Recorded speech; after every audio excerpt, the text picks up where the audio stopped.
Feed your head, engage your brain, and enter the mind's eye, your auditorium of audacity. I'm your host, DJ BJ Turnov, and you're listening to Z-Talk Radio and Stitcher Radio. Sadly, in just a few short hours, we're going to pass the tragic 50th anniversary of actress Sharon Tate and company's murder by the family on behest of Charles Manson. Their horrific multi-day murder spree is now viewed as the event that killed the 60s. To this day, it reverberates across the nation and is a raw nerve for Hollywood. I know, I live there. For the last 20 years, our guest tonight, award-winning investigative journalist Tom O'Neills, he's been wrestling with evidence that begs him to ask, what if everything we know about the official Charles Manson story is wrong? To really answer this question, he had to find out who were Manson's real friends in Hollywood and how far they would go to hide their ties with him. Why didn't law enforcement, including Manson's own parole officer, why didn't they act on the many chances they had to stop him? And finally, how did Manson, an illiterate ex-con, turn a group of peaceful hippies into remorseful killers?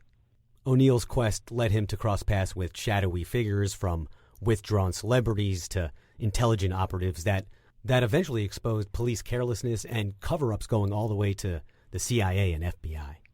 A truth so shocking that it could have overturned the Manson verdict if he was still alive today. More about Charles Manson, the CIA, and the secret history of the 60s when we come back. The Mind's Eye on Stitcher Radio and Z-Talk Radio. We're back. It's The Mind's Eye on Stitcher Radio and Z-Talk Radio. In just a few minutes, we're going to talk to investigative journalist Tom O'Neills about Manson and the possible connections to the CIA. If that happens to be true, I don't think it'll probably surprise many of the listeners out there. It also probably wouldn't surprise you if I told you that the CIA made Google an effort to control the world's flow of information.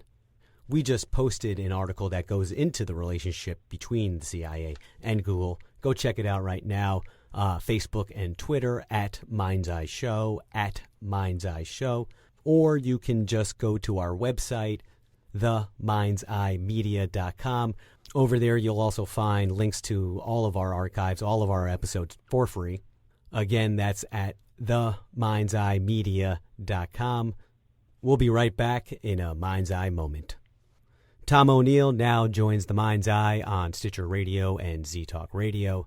You might know him. His work has appeared in Us, Premiere, New York, and The Village Voice. Tom's investigative pieces have also birthed the popular series The Us Report and True Hollywood Story. We're now talking about his new book, Chaos, Charles Manson, the CIA, and the Secret History of the 60s. Tom, truly appreciate your time tonight. Hi, Brian. Tom, I think we should preface this whole conversation saying that both of us think that Manson is a sick, guilty bastard who definitely deserved to be in prison, if not really the ultimate punishment. And nothing you say tonight's going to contrast with that point, although it may seem otherwise at some point. Would you agree with that, Tom? I agree with all of it, but I'm not so sure how sick he was. I do think that a lot of his personality, his shenanigans were an act and was contrived. But he definitely was involved in these murders and at the very least tied up the LaBiancas before they were killed, and also was involved in the murder of Shorty Shea and Gary Hinman. So he belongs where he belonged, where he ended up.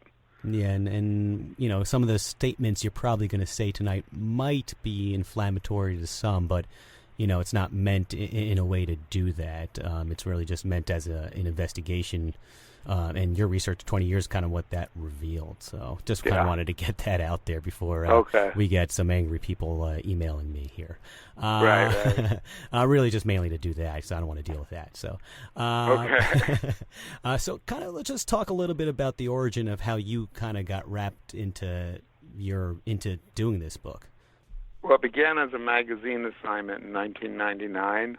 I was asked to do what would then have been a 30th anniversary story of the crimes in the spring of '99. It should have been 3 months, but the magazine didn't really give me an angle, and they trusted me to find one. And maybe that's where things went wrong, because I didn't want to write the same old story, so I started pushing people who had never been interviewed before about the case, principal people who had testified in the trial and been a part of the investigation, witnesses, even family members, Manson family members and family members of the victims.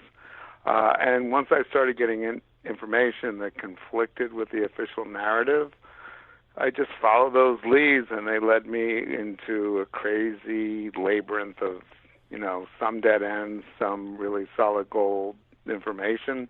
But it took 20 years to sort it all out and figure out how to present it in a book. But hopefully that part's behind me now.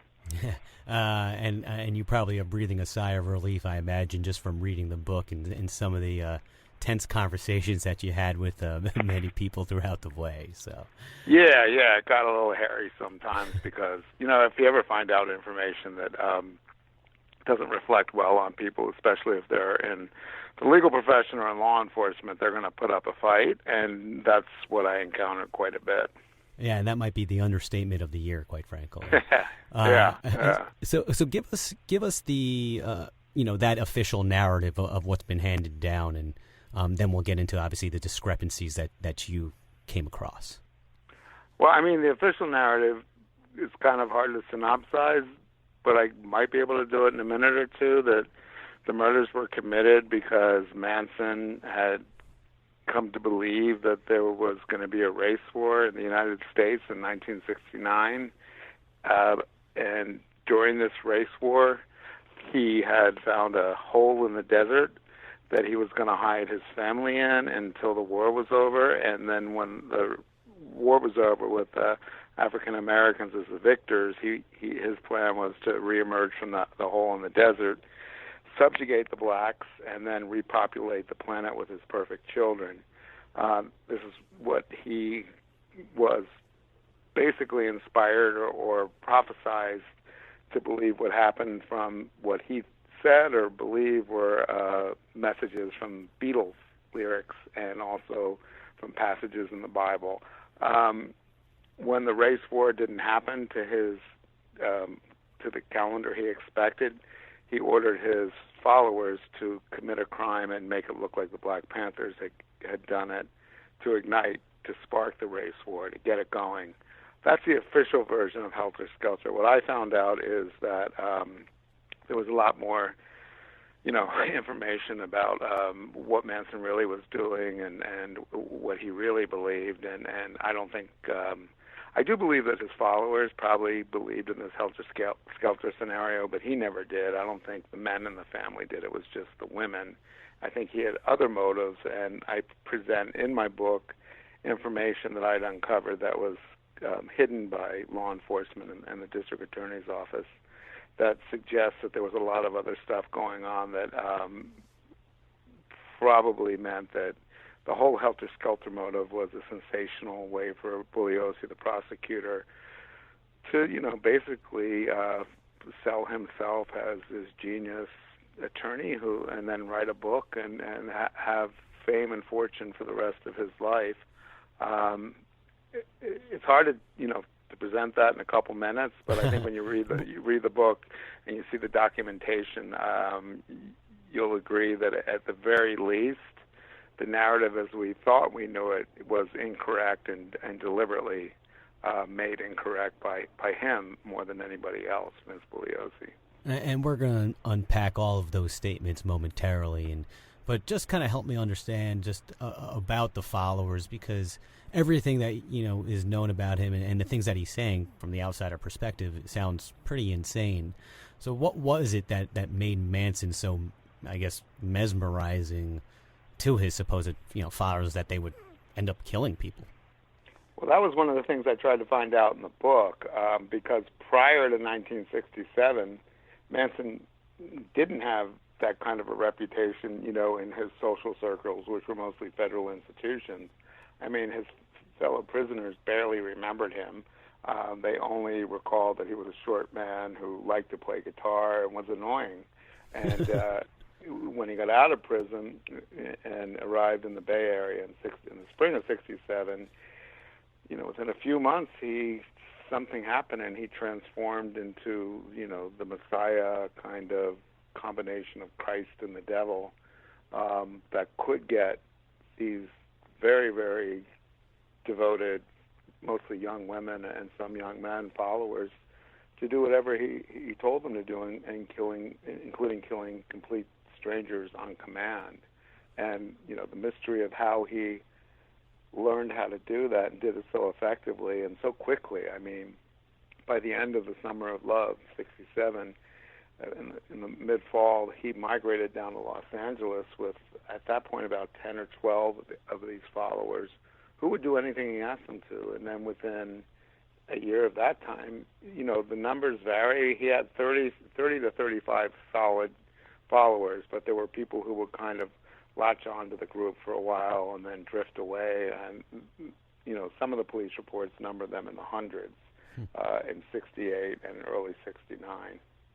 The other big questions that you were looking into was really how deeply connected was Manson when he was in L.A. and to Hollywood. And I guess before we go down that rabbit hole, what is known on the surface level is he definitely did mingle with Dennis Wilson of the Beach Boys, and maybe a little bit more than mingling. Well, yeah, Dennis Wilson took him and the followers in probably June or July of 68 through about August. And, he met them when he picked up a couple of the girls hitchhiking and brought them home. And then they went back to the ranch and told them where they'd been. Dennis was out recording with the Beach Boys. He came home to the house one night, late at night after recording, and found this group of, I guess you could call them hippies. Manson didn't like to call his group hippies. He called them slippies because they slipped in and out of places. But he found about 20, 25 young people in his house, high on acid, in an orgy, listening to music, playing music. And Manson came out and kissed his feet and said, come in. And Wilson followed and let them stay there for a few months until he finally got fed up and left. But what happened after that is also one of the, pieces of new information I found out that Bugliosi hadn't reported. He said that Wilson cut ties with him in August of 68, but his relationship, just like Terry Melcher's, his close friend, extended well beyond 68 and actually beyond the murders. Terry Melcher is a big focus on your book for what you found out about him, and so tell us who Terry Melcher is, and because he was the supposed motive for the killings behind Tate. Yeah, he was in the prosecution's motive. He was the reason that they had chosen the house on Sailor Drive, as Susan Atkins allegedly told her cellmate and some other police officers later. Manson picked that house to instill fear in Melcher, and he wanted to scare Melcher because he felt that Melcher had rejected him by not assigning him to a recording contract. And that's why the house was officially chosen. I'm not sure if that's the real reason it was chosen, but Melcher was the son of Doris Day, the only child of the most successful American actress in the history of film up to like the late 1950s, early 60s. And he grew up a privileged child of Beverly Hills, and he actually was a talented record producer and composer. And when he was 20, 21 years old, he was producing hits for the Byrds and Paul Revere and the Laters. He was signed by the Beatles to the Apple label, and he had a lot of money, a lot of power, and met Manson through Dennis Wilson in the summer of 68. And the official story is that he had just one kind of brief encounter with Manson at Wilson's house, and then Wilson had driven Melcher home, and Manson was in the car and saw where he lived, but never got out of the house and never got out of the car and never went to the house. And then later in May, at the urging of his friend Greg Jacobson, Melcher kind of reluctantly went out to the Spahn Ranch and auditioned Manson and the family over 2 days in May of 69. And politely said, they weren't for him, and recommended that they work with a friend of his who was more of a documentary filmmaker who also, recorded tribal kind of music, and that was supposed to be that. Melcher was never supposed to have had any contact with Manson after May of '69, and the murders happened in August of '69. But what I found out, and not right away, it took about a year and a half or two to actually get documentation of it, was that Melcher's relationship extended with Manson beyond the time of the murders. It was much more extensive and intense, and that was all covered up by the prosecution, by Bugliosi and Melcher. The question is why, and I want readers to reach their own conclusions when I see the evidence I present, but it pretty much changes the whole narrative of what really happened, in August of 1969 and afterwards. I mean, how connected were Melcher and Manson beyond the, what is supposedly said? Because he was. Well, I mean, Melcher famously said, in his mother's authorized biography, he wrote, he contributed a chapter to finally clear the air about his, contact with the Manson family. And he basically presented it as the way I just did and the way Bugliosi did, as being peripheral and insignificant. He also said that he never slept with any of the women. He wouldn't have, and he even used the word dogs in his mother's book. I think he called them flea-bitten dogs. Why would I sleep with them?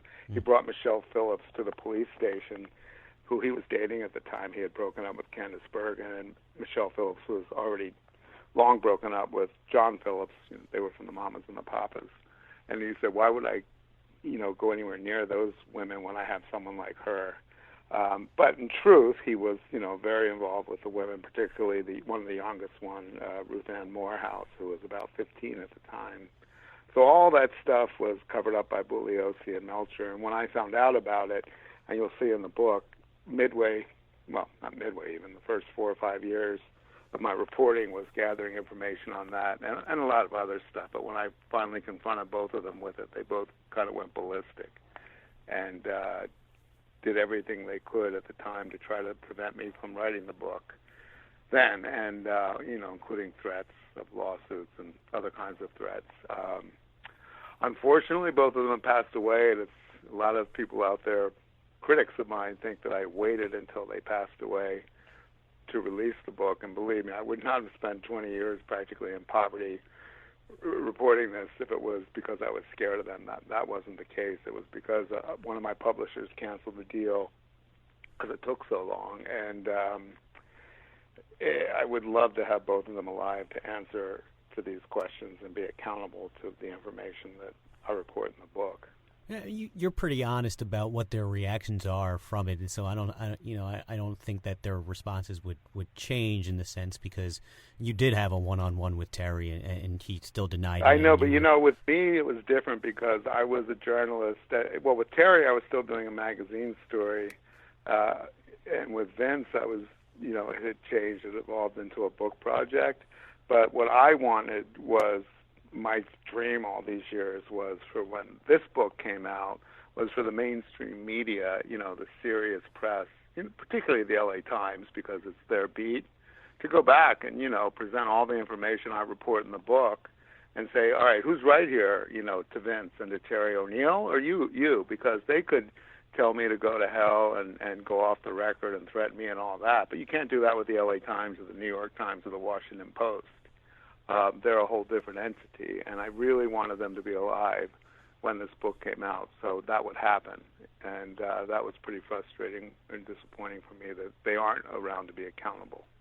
And I think one of those things that you would want them to be accountable for was a certain source told you that how deeply connected Terry Melcher and the Manson family were, is that he even visited them after the murders. Right. Yeah, the Spahn Ranch in late August, early September. I had 2 different witnesses. I mean, they're not arbitrary people, but they were 2 people who told the police at the time. Actually, one told the sheriffs and one told Vince. And they were 2 people that Vince put on the stand as key prosecution witnesses for him, but he removed that information from their narrative. He has it in his own handwriting when he interviewed one of them, who was, I think, Manson family associate named Danny DiCarlo. So it wasn't someone telling me this 30 years later. It was I had actually heard it from a few reliable sources 30 years later, But I thought I can't use it because it could be people, who knows, they might have an agenda, they might have an axe to grind, or their memories just might not be correct. But that was what kind of really propelled me towards the files. I knew that if I could find this stuff corroborated in actual police and sheriff's files and the DA's files, then there'd be something to it. But that was a big if, and I worked really hard to get access to the DA's files, the sheriff's files, and the LAPD files, three archives that nobody has ever seen before me, and nobody's been able to see since because they've been locked down ever since they made the mistake of letting me in there. But in those files, I found, documented proof that Melcher had this relationship that existed long after the murders. Yeah, and after going to the Spawn Ranch, he then went all the way out to Barker's Ranch in Death Valley, which is, depending on the time, it was September. It takes 3 hours to get to the Death Valley from L.A., and then to get into the desert into Goler Pass, where the Manson hideout was, that's another hour or two. So it was a pretty long journey, and for a meeting that was reported by these other two witnesses. So that was kind of the nut that cracked the whole case for me in the very beginning. I found a few small items that conflicted with the narrative, but that was important because, if Melcher, as Stephen Kay, who co-prosecuted the Tate LaBianca trials with Vince, told me when he saw these documents, he said, this is definitely Vince's handwriting. These are his notes, and he's saying something here that I've never heard before, and clearly he covered this up and lied about it. And if he lied about this, well, what else did he lie about? And he goes, I don't know what to believe about this case anymore. A case he thought he knew that was 2005, that I presented him with all this evidence, and he made these statements to me on tape.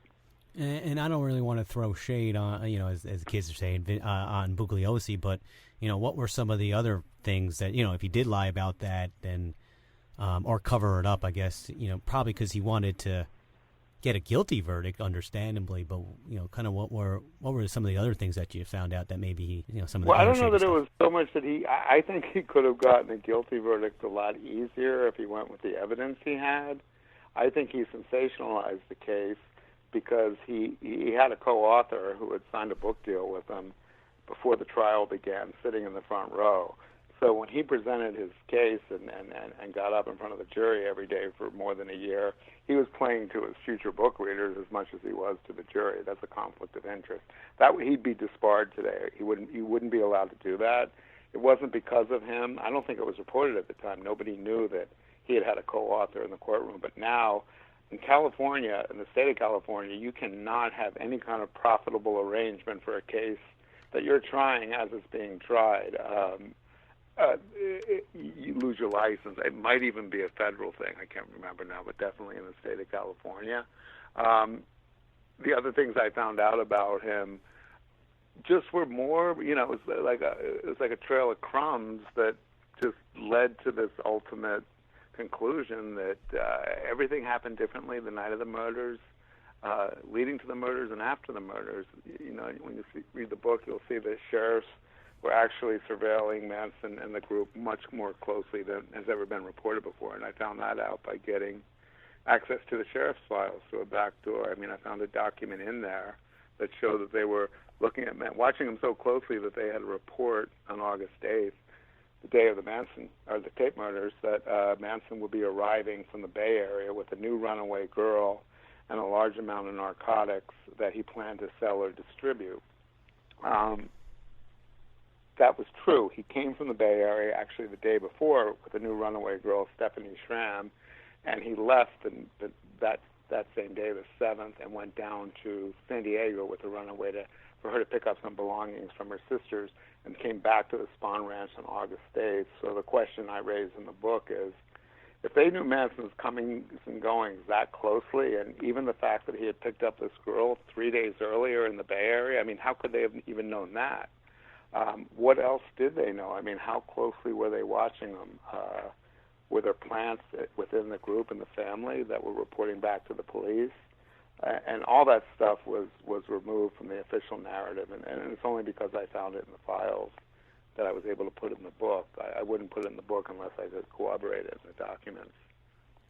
And someone who I think is important, who backs up your story in the fact that Vincent, Bugliosi got it wrong, is you spoke to the lead investigator, Mike McGann, who pretty much said exactly that Bugliosi got it completely wrong. What was his... Yeah. Well, that was pretty much... nobody really kind of believed the helter-skelter motive, including, most interestingly, his own first co-prosecutor, Aaron Stovitz. When Bugliosi was originally assigned the case in November of '69, he was co-prosecuting it with Aaron Stovitz, who was a veteran prosecutor who was about 10 or 15 years older than Vince and had been, at the DA's office that much longer. And for some reason, I still was never able to figure it out. Vince became the lead prosecutor right away, and Aaron was the second lead. And then Aaron got removed from the trial by the head DA in July or August. And the reason was officially because he said something to a reporter. I think he called her a name. He was angry at something a reporter said to him in the hallway. I don't think that was the real reason. I think it was because Stovitz knew that helter-skelter was bullshit. And he told me that when I interviewed him. It's in the book. He said he never believed the helter-skelter motive. He had a whole different theory of why the murders happened, and he said that Vince did it that way because he wanted a more sensational trial. And it was hard to ask this retired man, well, why did you stay on then if you didn't believe it? I actually did ask him that, and he was sure that once they decided to prosecute it as helter-skelter, that was when he got fired, that the trial hadn't started. But, he was then in his mid to late 80s, and I had to correct him and say, no, you were on the case from the opening of the trial, when the arguments began in early June of 70 until September of 70. So you were on the case when you were doing the helter-skelter motive. Again, that's one of the problems when you're dealing with old memories and people who are elderly. But he was resolute about that he never bought helter-skelter for a second. And that's kind of interesting coming from the first co-prosecutor in the case with him who saw the same evidence Vince did. So if he didn't believe it, and then the lead investigators didn't really back up helter-skelter, what were their reasons for the murders, at least?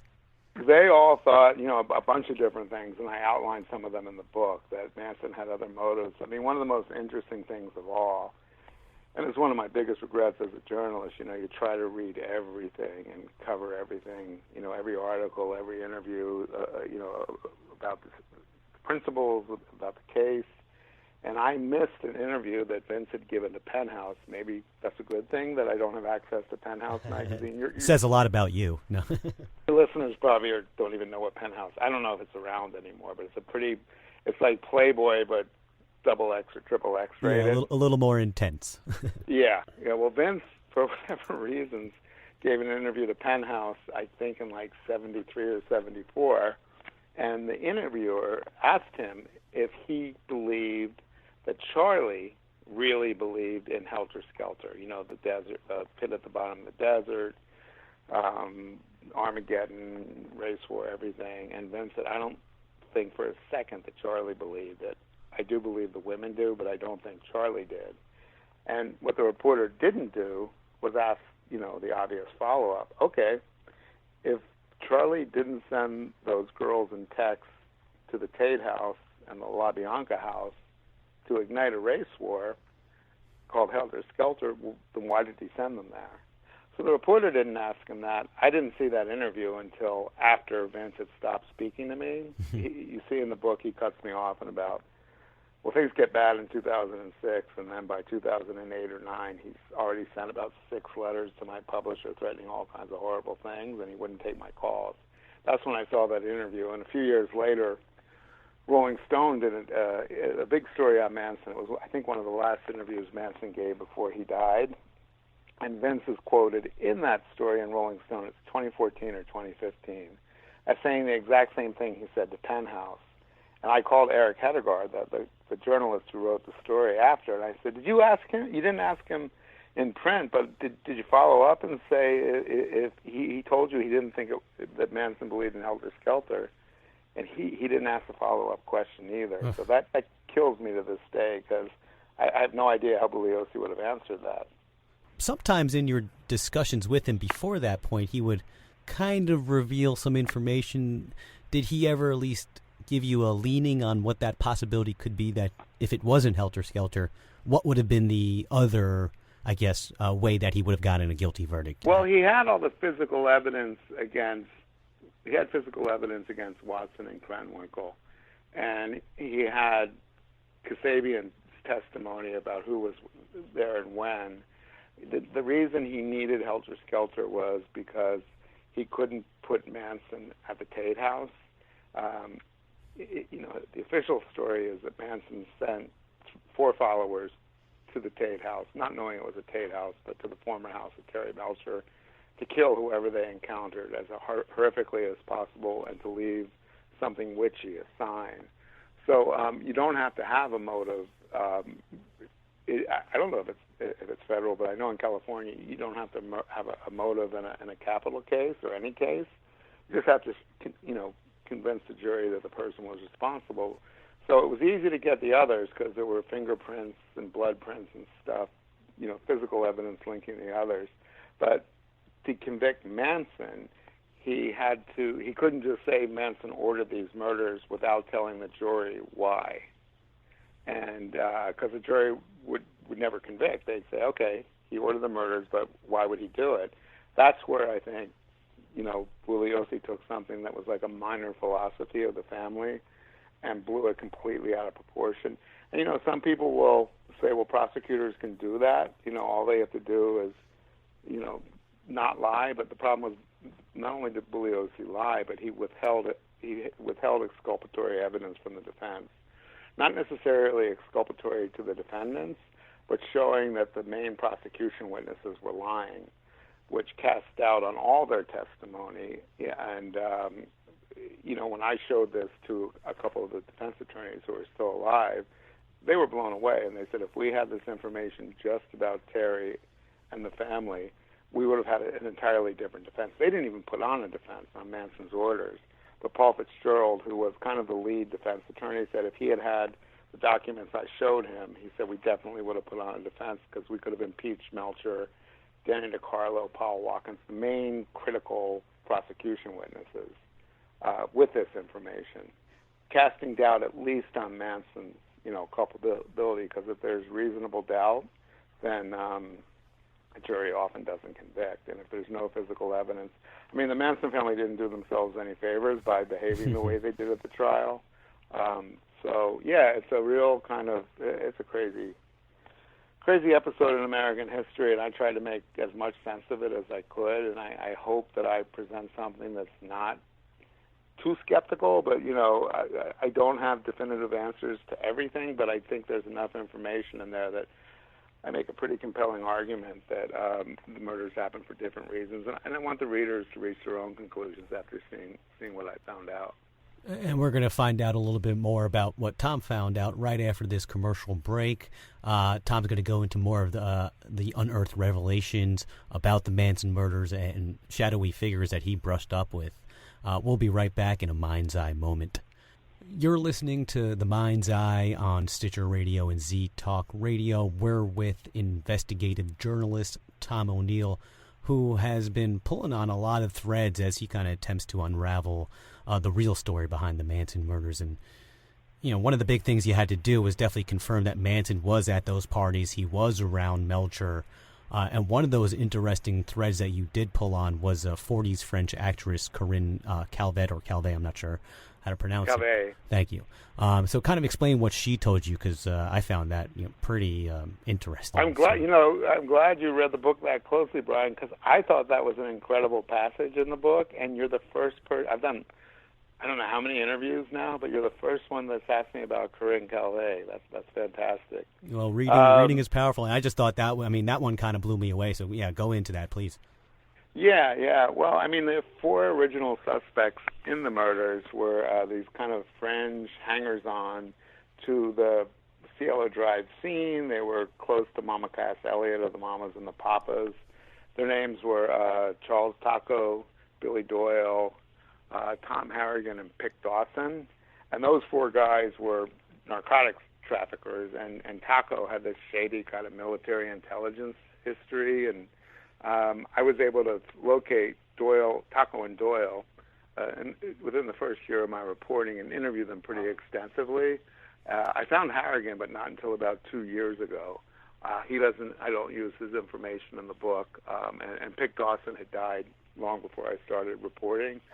So, they definitely had a beef with the victims, and they had threatened to kill Wojciech Frykowski and Jay Sebring twice. Vince only reports one episode in Helter Skelter. The first thing that happened was they were thrown out of a party by Polanski in March of 1969. I think somebody stepped on Bill Tennant's foot or something, who was Polanski's manager, and a shoving match ensued, and there were threats made, and Polanski had them thrown off the property. Well, it was actually a going-away party for Roman and Sharon in March. He was going to London to scout locations and work on his script for Day of the Dolphin, and Sharon was going to make a movie in Italy, The 13 Chairs. After they left, Polanski's friend Wojciech Frykowski and his girlfriend, the coffee heiress Abigail Folger, moved into the Cielo Drive house in late March of '69 to house it until Roman and Sharon came back. Sharon came back the day of the moon landing, or the day before, and Roman was supposed to come back a week later. He obviously delayed his return. But during that period, these drug dealers even though they'd been thrown out before, after Polanski was gone, they became fixtures of the house, and they were selling narcotics out of there, fighting with everybody. And Bugliosi has a hint of that in Helter Skelter, and why the police believed that they were suspects right away, and then why they cleared them a few weeks later. What I found was there was good evidence that they knew Manson and the group through narcotic trafficking and through their predilection for young girls. And when I was pursuing that lead, I went to see an actress named Corinne Calvé, who was kind of going to be she was brought over from France, I think in the late 40s or early 50s, to kind of be the next Brigitte Bardot. She's a beautiful blonde French woman. And she had a bunch of starring roles, but her career kind of faded. But in the 60s, she was still, doing B movies and was dating Taco. And I went to see her in Santa Monica in 99 or 2000, and she had this apartment facing the beach. And I went into her apartment, and there were like candles on. It was the middle of the day. The drapes were drawn, and she spoke in this gravelly whisper and told me that, of course Charlie Taco knew Manson, that he had brought her to her house, and that Manson had peed in the pool, and this was before the murders, and she had them thrown out of the pool. And that contradicted Taco and Doyle, who both told me that, of course, they'd never met Manson. But, that, and I had some other evidence linking them to the group, which, again, I don't like to draw conclusions because I don't want to be called a conspiracy theorist. I'm just presenting the evidence I found through police files and through interviews showing a higher likelihood that the groups were intertwined. It's all right, Tom. I'll do it for you, so you don't have Thank to. you. Yeah. Oh, I'm sorry. And the second event that happened was in early July. Billy Doyle was at the house at Cielo Drive, and the story was that Jay Sebring and Wojciech Frykowski gave him drugs, I think MDA or something, without his awareness, and he kind of freaked out and passed out. And Charlie Taco, who was kind of his best friend and handler, got a call from the house saying, "You better come up here and get Billy." And Charlie told me this, on the record, on tape, that he went up to the house and found Billy passed out, and his belt had been cut at the waist, and he was pretty certain that Billy had been raped. And he brought Billy back to Mama Cass's house. And you can read this. I think it's in Ed Sanders' books and a couple other books. Bugliosi doesn't write about it. But he chained Billy Doyle to a tree at Mama Cass's house until when he woke up, he knew that he would want to go back and kill everyone at the house, which he did want to do, and he threatened to do, but he couldn't. He was chained to a tree, and Taco kept him there for about 24 hours and then claimed to take him to Jamaica right away so he wouldn't kill those people. So they had more of a motive for killing the residents of Cielo Drive than Manson ever would have had, and that's, there's a lot of new evidence I present in the book about that episode. And you, like you said, you're gonna let the listener kind of draw their own conclusions.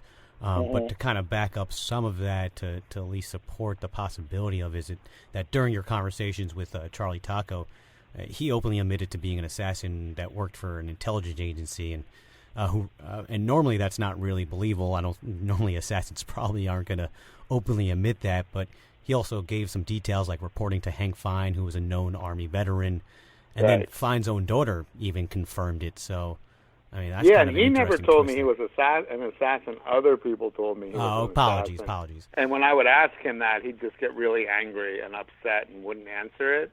But it was other people who told me that, and his own attorney told me that. He was actually a well-known Hollywood attorney named Peter Knacht, who told me that that's why he always got off. He had been arrested multiple times on drugs and weapon charges, but he said, look at his police record, never prosecuted once because I got him off because of his military intelligence connections. I said, what military intelligence? What are you talking about? Because CIA. He was part of the CIA. He had a long history with them. An attorney can lie, of course, but that's what he was. There were enough people that said it that I think it was more likely true than not true. And didn't Fine's daughter, who was the person he supposedly, she confirmed at least that they were connected. Hank Fine's another one of those really serious characters that, I mean, nobody who's read a book about Manson has ever heard of him. But if you talk to people who were in Hollywood in the 60s and the 50s, everybody knew Hank Fine. He was a very high-profile marketing guy who would disappear for months at a time from Hollywood and return. And, his family, like his daughter and other people, said he was contracted to do propaganda work in Hollywood for intelligence, and then he would go overseas to do dirty work for them. And he was kind of the mentor of Charles Taco. Did you learn any specifics about certain cases that they worked together by any chance, or not really? No, it was really frustrating. There was no real paper record of Fine or Taco. I mean, I heard from different people who knew them what they thought they did. It involved espionage, counterintelligence, but I don't even put most of that in the book because I could never substantiate any of it. You kind of proved that obviously Taco was bringing Manson to the parties, or at least that they were connected there with each other. And one was probably a drug dealer. He was getting his drugs there. We know CIA was at the time using LSD as and kind of dispersing it out through the San Francisco area. Do you think that there's some possible connection there? Well, they had a program they had two. They had Chaos, which was just like the FBI's COINTELPRO program, that was established to dismantle the left-wing, anti-government movement at the time. What first Lyndon Johnson and then Richard Nixon believed was going to be a revolution. The anti-war hippies and intellectuals and free speech students first, and they were growing in numbers at the time, and they were getting to be what the presidents and especially California Governor Ronald Reagan and Los Angeles Mayor Sam Yorty believed was a threat to national security. So Chaos and COINTELPRO were two different groups. That Chaos was illegal because it was a CIA group that operated on American soil, which is against the charter of the CIA. They're not allowed to do operations on American soil. And COINTELPRO was similar. They would infiltrate left-wing groups like anti-war groups, the Black Panthers, other black militant groups, and try to provoke them to commit crimes and also to commit attacks, resulting, and it's in the documents, the COINTELPRO papers that became public in congressional hearings. Their ultimate objective was to have them kill each other, to make them think they were going to be ambushed by their rival group before, and set them up so they would have these shootouts, and they were successful in about a dozen cases. And then the CIA had another group or another program called MKUltra, which was finally disclosed to the world through mostly the efforts of a retired State Department worker named John Marks and the reporter Seymour Hersh, starting in 75 to about 77, that MKUltra was the most expensive and most secret operation the CIA had ever conducted, up until the 70s when it was disbanded in 72. And it was a 20-year program to create Manchurian candidates, people who could be programmed using drugs and hypnosis to basically commit acts against their moral code, including assassination or murder, without any recollection of being programmed, being amnesic of any kind of prior contact with whoever it was that planted that information or programmed them. And one of the scientists who was part of the program, I found out, was doing his research at the Haight-Ashbury Free Medical Clinic in 1967. At the same time, Manson and the girls were going almost on a daily basis, because the girls were getting treated for STDs and, pregnancy issues. And Manson was going because his parole officer was doing his own narcotics and violence research at the clinic, and telling Manson to show up there for his, federally required parole hearings, daily parole, or not hearings, meetings.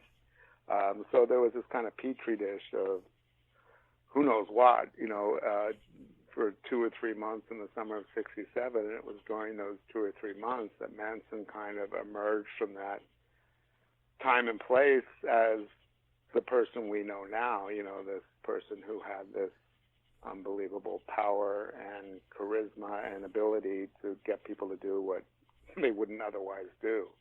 Yeah, so the CIA was using LSD as an agent of brainwashing. Charles Manson was brainwashing his family.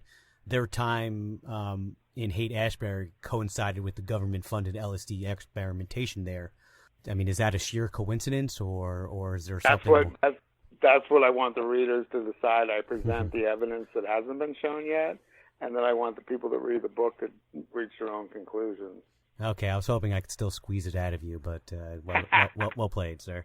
I would tell you, Brian, if I had the absolute answer. It's why the book took so long, because I kept thinking I was going to get it, and then I was finally persuaded by my agent and other people that, you know what, you've got enough important information that you can just present that, contradicts what everyone thinks they knew about this case, and ultimately, I want other reporters to pick up where I've left off, or other researchers, and to take the loose threads that I've left. And I'm also hoping people come forward with information. I mean, it's definitely not as easy now with all the time that's passed, but I'm getting about 20 emails a day from people that say they have information about this.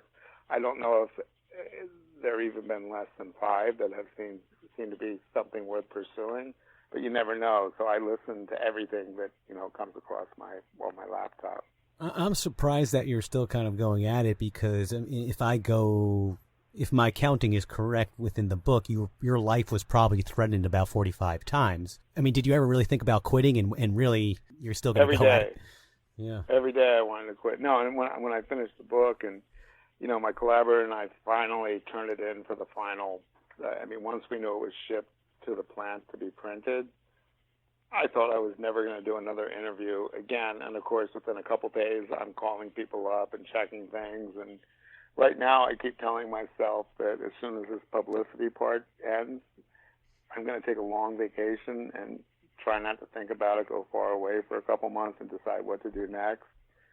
But I'm pretty frightened when I come back. I mean, there's so much stuff that didn't end up in the book that we really wanted to get in there. And my collaborator genuinely seems to really want to do a follow-up book. And, I mean, if it does well, and that's still to be seen, and the publisher is interested, I'll do it, but I won't do it alone, because I just know it would take me another 20 years. I'm too deep in the weeds in this, and my collaborator, I'm convinced, is like a genius or savant or something, and he's just able to hack away at all the gratuitous stuff, and I think he and I could crank something out in a couple of years and get a lot of the information. I mean, you have no idea how much time I spent on the RFK assassination, or maybe you do since you read the book, but it's not in the book. But obviously there were very distinct parallels between the Manson murders and the RFK assassination, and Sirhan's history and Sirhan's behavior at the scene of the Robert Kennedy shooting. And afterwards, that parallel a lot of the stuff I encountered with the Manson girls.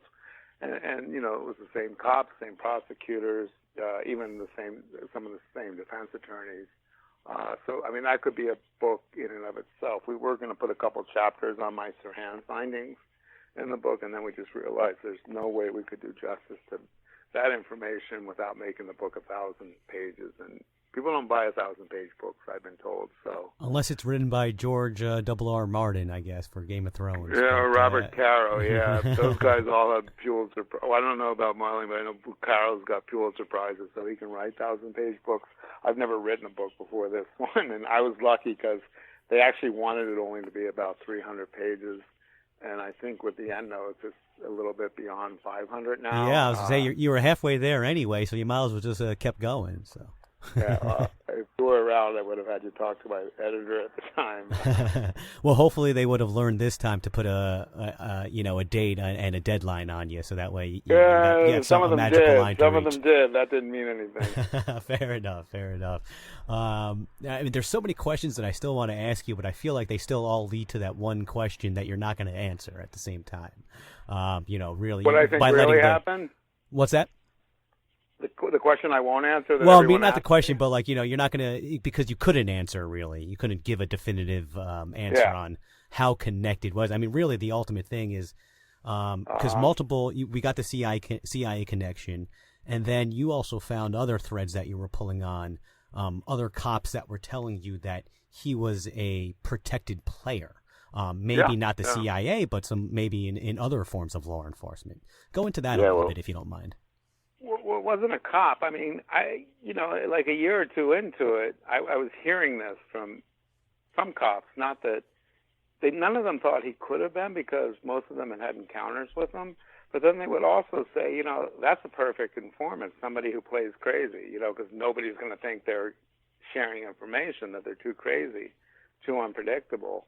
But it wasn't until I got access to Manson's federal parole file, after a very lengthy FOIA battle with the U.S. Probation Office and Parole Office, and I think they released 2/3 or 3/4 of the file. There's still a good quarter or third that I haven't seen, and the documents they released were highly redacted.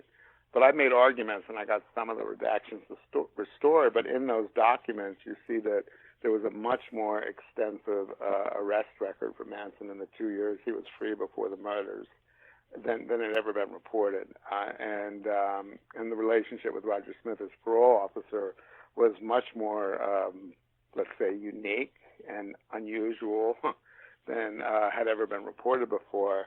So I took all that information to a guy named Louis Watnick, probably about 2001 or 2, and nobody had officially said to me, this must mean Manson was an informant, until I brought it to him. And Louis Watnick had been the head DA for the San Fernando Valley, or Van Nuys, I get them mixed up, I have to check, but for many years. And he was later a Superior Court judge, and he was retired and actually very ill when I went to see him at his house in the early 2000s. But he agreed to, see what I had and analyze it for me and let me tape record him. And on tape, he's looking at these documents showing that Manson was being arrested almost on a weekly basis from it was mid-68 until up to the murders and after the murders. And he finally just starts going, chicken shit, this is all chicken shit. What do you mean, Mr. Watnick? And he said this clearly he was more valuable to them out than in, meaning he was more valuable out on the streets than behind bars. And I said, do you mean he was working as an informant? He goes, well, he was sharing information with someone.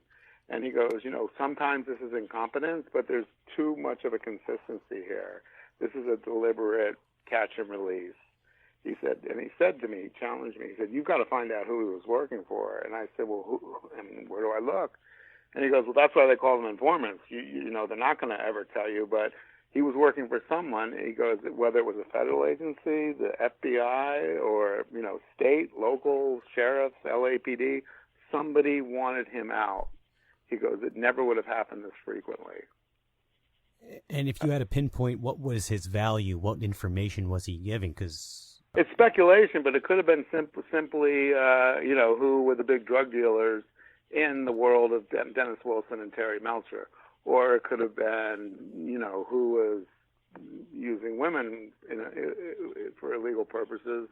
Or he could have been valuable because they knew that he was terrified and disdainful of the Panthers, And if it was federal, the federal agencies had an active program in Los Angeles seeking to neutralize Panther leaders, and set them up for crimes and set them up for assassinations. And Geronimo Pratt famously went to prison for the murder of a couple who was playing tennis in Santa Monica. That murder happened, I think, a week after the Tate murders, or a week before. And Geronimo Pratt, who was like the second in command of the LA chapter of the Panthers, was arrested and convicted in the early 70s and spent something like 30 years in prison.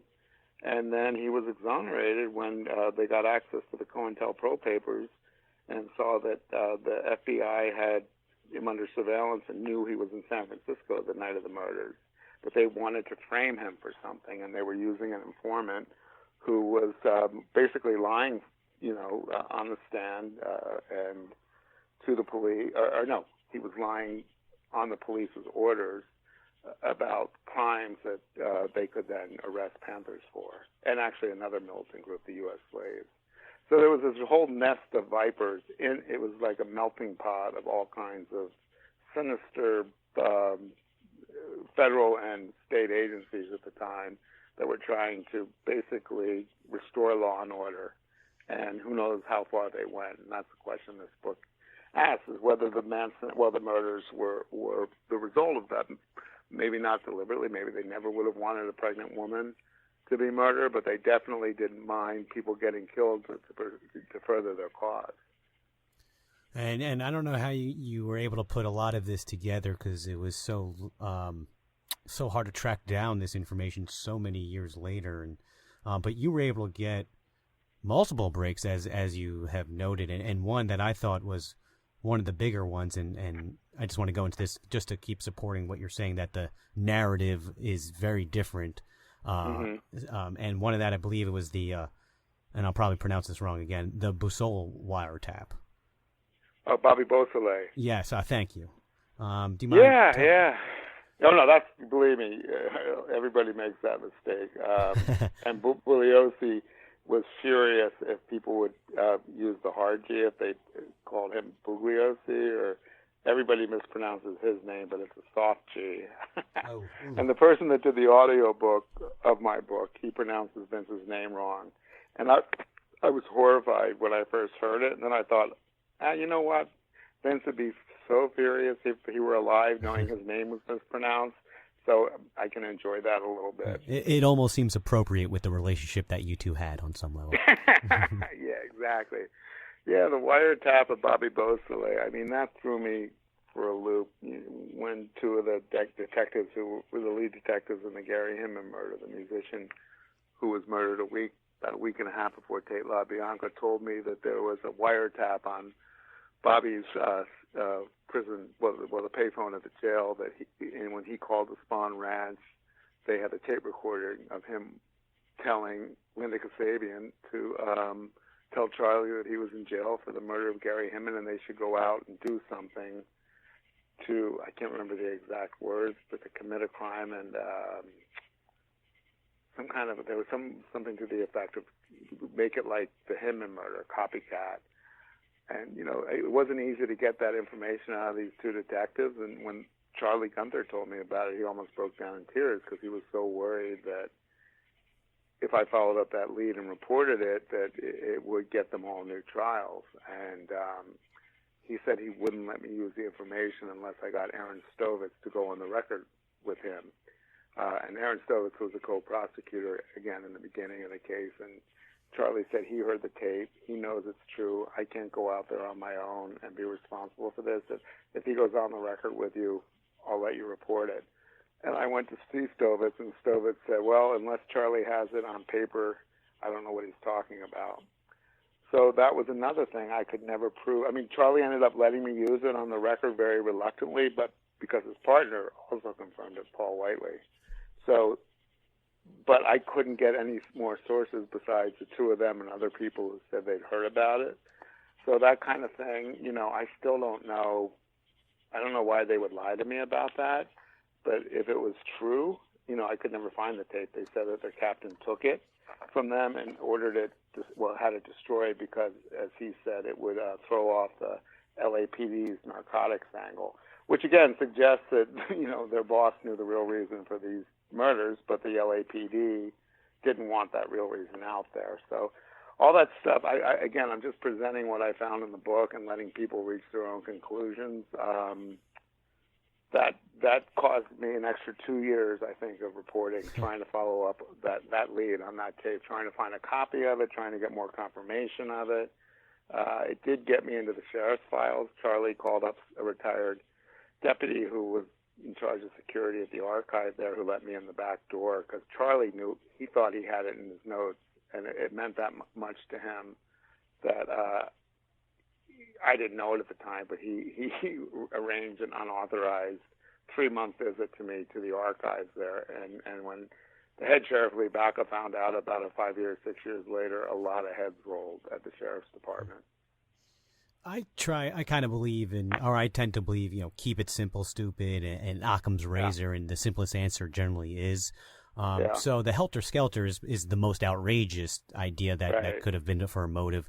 And the other possible motives that you have presented at least to me, are at least reasonable and has logic behind them. So kudos on bringing forth all of that evidence. But thank you. Yeah, truly. No, and I truly do believe that. But with all the evidence that you were bringing forth, I mean, were you ever afraid that Manson could get out if information like this did get out to the public, or for whatever happened, somehow they found out?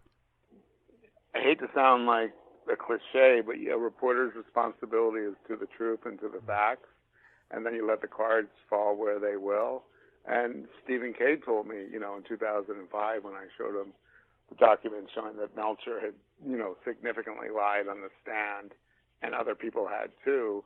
He said this could cause the verdicts to be overturned and new trials. And, people said, is that what your objective was, to get Charlie out? And I said, no. I mean, everybody deserves a fair trial, including Nazis, Hitler, Charlie, whatever. Everybody, and the world needs to know, the truth. The public needs to know the truth. I don't think, I don't know what would, couldn't imagine Charlie Manson walking out of prison.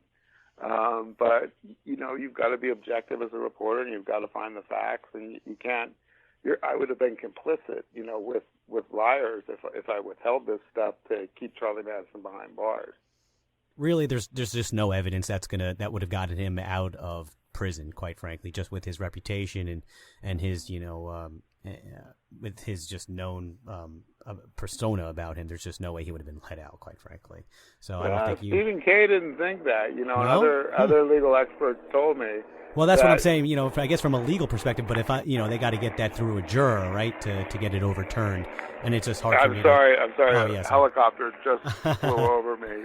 Well, you are in Philadelphia, so I'm surprised there wasn't at least 5 or 6 but more. I missed the last couple of sentences. But as you were saying, so Stephen K. believed otherwise, but from my perspective, wouldn't they need a juror? And, from a juror's perspective, it's hard to kind of overcome the evidence and what you know about him. Well, what Stephen explained to me and other legal experts said was that you could demonstrate that such malfeasance had occurred, that the prosecutor had deliberately changed prosecution witness testimony, suborn perjury. He goes, that's all it takes for a judge to call what they say is habeas corpus, which means they vacate the convictions. And I asked him, I said, what happens next? And he said, well, then the judge will order new trials, and it'll be up to the defendants to get attorneys who will try to get them out on bail while they're awaiting their trial. And I said, so if some rich person came along and paid Manson's $1 million bail, he'd get out? And Susan said, yeah, theoretically he could be out until his trial. And he said what he told me his concern was that, this was 35 years after the murders, 36 years in 2005 when we had this conversation. He said, I don't know if, there'd be enough living witnesses to testify in a retrial, and who knows where all the evidence is, and I can tell you a lot of it's also missing. And he was worried about that maybe that would mean that they would get out. And again, I had people say, well, how would you be able to live with that? And I said, hey, I'm a reporter doing my job. If that happens, it happens. I mean, I think everybody on the planet deserves a fair trial. And you see in one of the chapters in my book what they did to Susan Atkins. The prosecution illegally switched her attorneys without her knowledge, without her originally court-appointed defense attorney's knowledge, and they poisoned the well of the case from that day forward, which was before they were actually identified as suspects. We don't know what to believe because there was a prosecution plan in the defense of the defendants, the Richard Caballero, who was illegally appointed by a judge who was complicit in this with the prosecutors to Atkins' case before she was charged with Tate LaBianca in order to get her to do whatever the prosecution wanted, including, she told some lies on the stand that she actually later withdrew. She was at the house. She was guilty of the murder. She belonged in prison. If you believe in the death sentence, she belonged, in an electric chair. But she also deserved a fair trial, and she never got one. Well, luckily, we won't ever really have to worry about that with Manson. Or her, she's dead too. Her, yeah. So. Luckily, we won't have to cross those bridges and cross those roads. Yeah. So after all these years, 20 years of doing it, blood, sweat, tears, lost friendships, some people questioning your sanity. Not me, but your words, your own words. Thank you. Was it worth it in the end to get to bring back the information that you did? In my opinion, I do think it is.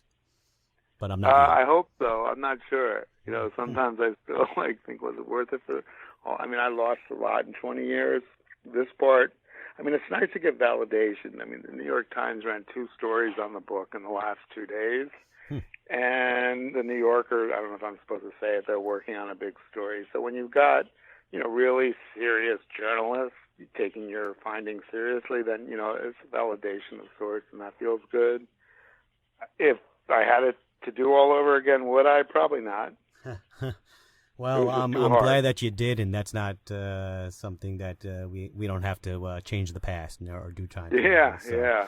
What's next for you?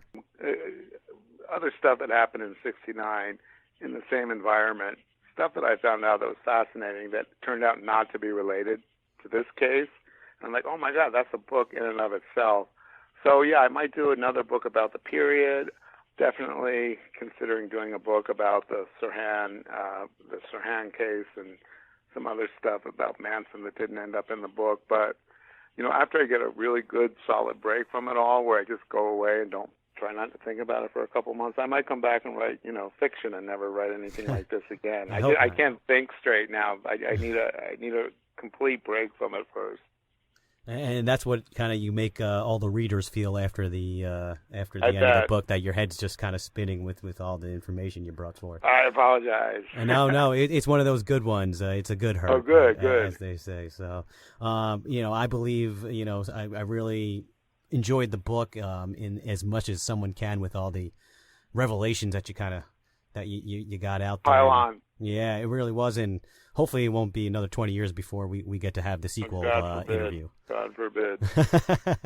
We'll be real old men by that point, so but it'll be worth it. I don't know about you, but I definitely will be. Well, I'll still hear for you. Well, either way, whatever's next, we'd love to have you on, and Tom O'Neills. Thank you. Tom O'Neills, I really appreciate giving us so much of your time to talk about your book, Chaos. Thank you. Oh no, thank you. Everybody go get Chaos, Charles Manson, the CIA, and the Secret History of the 60s. Tom, thank you. Thank you so much. Thank you very much, Brian. Have a good day. All right, you too. The Mind's Eye wrap-up when we return. Time for the Mind's Eye wrap-up. And like we said before, the Manson murders is now viewed as the event that killed the 60s. I think that an underlining reason for that impact is because it was juxtaposed right next to the moon landing from a few weeks before. So we go from an ultimate high in celebrating one of humankind's greatest feats to just a few short weeks later where we see man's worst nature on full display. We as a nation, as people, really had to look ourselves in the mirror. On next week's episode, we're going to take a look at the great bluesman Robert Johnson, whose music and legendary deal with the devil has touched and inspired generations of music and storytelling fans ever since. We'll be talking with Professor of the Blues, Dr. Bruce Conforth, who was also the first curator for the Rock and Roll Hall of Fame. He just came out with the definitive biography, Up Jumped the Devil, The Real Life of Robert Johnson. Together, we're going to paint a living, breathing portrait of the legend and the man. Until the next one, be well and let well be. Thank you for listening. Thank you for subscribing. I'm your host, DJ BJ Turnoff, signing off for the Mind's Eye on Stitcher Radio and Z Talk Radio.